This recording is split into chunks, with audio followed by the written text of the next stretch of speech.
স্পেনের সাবেক রাজা হুয়ান কার্লোস দেশ ত্যাগ করছেন বলে দেশটির রাজপ্রাসাদ ঘোষণা দিয়েছে। দুর্নীতির অভিযোগে একটি মামলায় জড়িত থাকার কারণে তদন্তের মুখোমুখি হওয়ার কিছুদিনের মাথায় দেশটির সাবেক এই রাজা এমন সিদ্ধান্ত নিলেন। 82 বছর বয়সী স্পেনের এই সাবেক রাজা তার পুত্র ফিলিপের মাধ্যমে তার দেশ ছাড়ার ঘোষণাটি দিয়েছেন।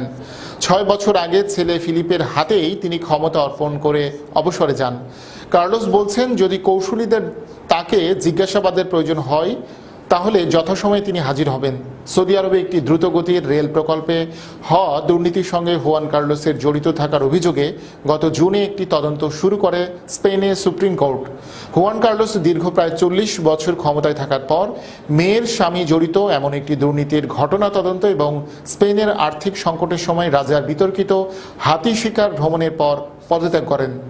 1975 সালে জেনারেল ফ্রাঙ্কোর মৃত্যুর পর দেশের ক্ষমতায় এসে একজন দক্ষ নেতা হিসেবে স্পেনকে একনায়কতন্ত্রের পথ থেকে গণতন্ত্রের দিকে নিয়ে আসার জন্য ইতিহাসে যার নাম লেখা থাকবে তেমন একজন রাজার জন্য এভাবে দেশত্যাগের ঘটনা অপমানজনক।